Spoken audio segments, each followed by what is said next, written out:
Hi everyone, it's Bruno here from Robots Can Play with another video for you. In this video, I wanted to talk about how my first 4 months of game dev went. I won't lie, it's been rocky, it's been frustrating, but most importantly, it's been amazing. There's lots of information and tutorials everywhere if you know where to look. There are also loads of different learning tools out there. How do you even start if you don't have a background in computer sciences or come from a completely different industry like I do? In this video, I'll be giving you a few tips if you're completely new to game dev, if you're changing careers, or if you're just wanting to learn something entirely different. And if you like this video, then please leave a comment for the algorithm, and consider subscribing. Now, this is what has worked for me so far. Different methods work for different people, so don't take everything I say as the right way of doing it. Everybody's done different things. Maybe you have to figure out your own way of doing the right thing. But I think the following are a good start. Tip number 1, familiarize yourself with what programming is and how computers actually work. One of the first courses I did, which is completely free and really helped me get started, is the free course by CS50 from Harvard University. The tutor, David J. Mallon, is really amazing, and he's so concise on what he's trying to convey. I think he teaches that course every year, so every year is a little bit different, but with the same content. He goes through the basics of all the main programming languages out there and how they work, and he can really help you to start understanding what all these languages have in common and how they differentiate. You can also start that spark of curiosity inside of you. And remember, this course is 100% free, so go grab it. I'll put the link down in the description. Tip number 2, play with the game engines. These days, there are quite a few game engines that will let you pretty much develop a full-on game before they charge you anything, if anything at all. One of the biggest and most used ones, especially by indie game devs, is Unity. The amazing thing about Unity is that you have tutorials front, left and center. They even have their own tutorials and learning programs, which can help you step by step of the way. And anything you could possibly imagine doing or creating, someone has already done, so you can find all the support you need in Unity. Unity also has a fantastic asset store, which many game devs use for their own games.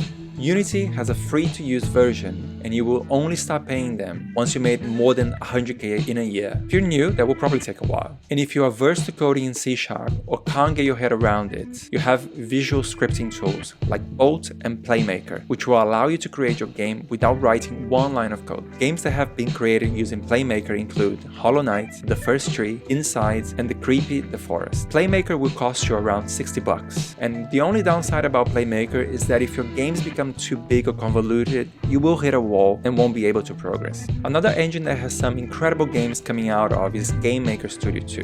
GameMaker has its own programming language called GML, which uses aspects of JavaScript, C++, and C#. It's probably a better option for someone with some light experience on programming languages. The good thing about GameMaker is that it has recently gone free to use. You would only have to pay them anything if you end up releasing a game. It's definitely a better deal than before.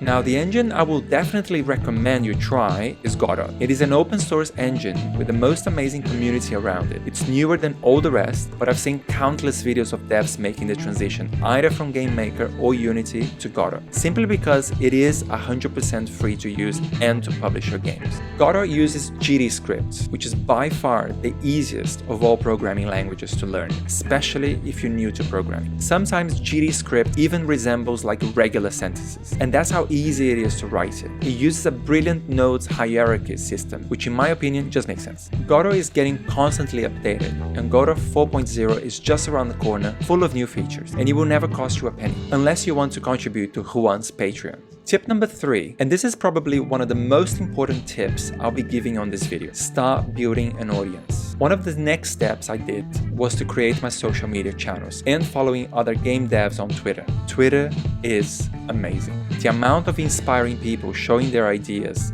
art and gameplay is really staggering. There's always someone else new to discover. I used to hate all social medias, and I couldn't stand the thought of opening any apps like Facebook or Instagram. These days, I'm on Twitter several times a day. Making connections with both new and veteran game devs and starting to build an audience from the very beginning of your journey is a really positive step to take towards your journey of releasing your first game. If you don't know anyone, and if no one knows you, then how is anyone going to find out about your game? I have already seen so many game devs with a low number of followers posting on Twitter about their games which they have launched on Steam last year, and you go in and look at the Steam reviews and nobody has reviewed the game yet. Safe to say, nobody has bought it. And that's the importance of building your audience. By posting snippets of your game, screenshots, links for wish lists, and newsletters, you slowly start building interest for your game. No one builds an audience just because they launched a game. Actually, that couldn't be further from the truth, unless you're a big AAA studio who can afford thousands of dollars in marketing. You can make a huge difference by the time you launch a game if you have 10 or 10,000 followers. Tip number 4, make it a regular thing.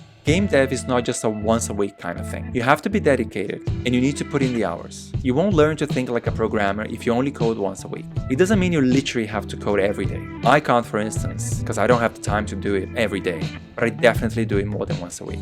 And if I'm not coding, I'm probably watching something related to it. It's the same for anything new you're trying to learn. If you're not that regular, you're still probably going to get somewhere, but it will take you much longer than if you actually made a habit of it. Plus, you might start losing motivation if you always leave it for later.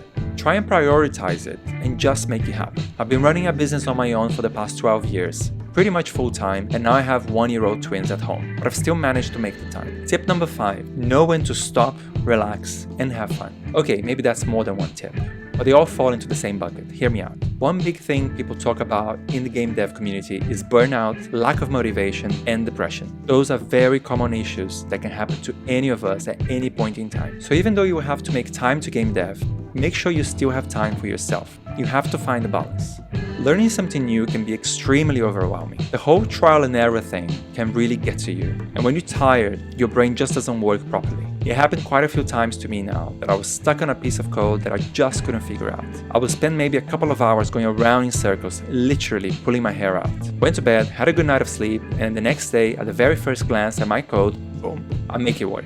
It's just like that. So make sure you take the time to wind down, watch some telly, spend some time with your family and friends, and just as important as all that, play games. It will help you to take your mind off things when you need to. I'm the kind of person that when I'm learning something new, I need to know it all instantly, and I just need to get it done. It's called being impatient. It can be really difficult for me to stop and leave it for the next day when I think I'm so close to cracking it, but in reality, I'm nowhere near. It's never really done until it's done. I kind of get a buzz from it, but it's actually anxiety in disguise. So I have this kind of golden rule that I will not code after 8 p.m. Because if I do, I have a real hard time switching off my brain, and most of the time it takes me a long time to fall asleep. I have to actually do some meditation whilst lying down in bed to try and switch off, and that can lead to frustration, which can make me even less likely to fall asleep. It's safe to say I've had many nights like that, and it gets to you very quickly. So I make sure that after 8 p.m. I put my phone away and switch off my computer. I have dinner, sit on the sofa, and watch some telly with my husband. Because if I don't sleep and I'm really tired the next day, then it becomes a much harder day. And remember, I have twins. I don't know about you, but when I'm tired, I'm in the worst mood ever. So yeah, you need your sleep. So these were my top tips for anyone who's starting as a new game dev, whichever your background is. I hope you found this helpful, and if you did, please leave a like and a comment. I would love to hear your story and where you're at in your journey. Thanks for watching, and see you next time.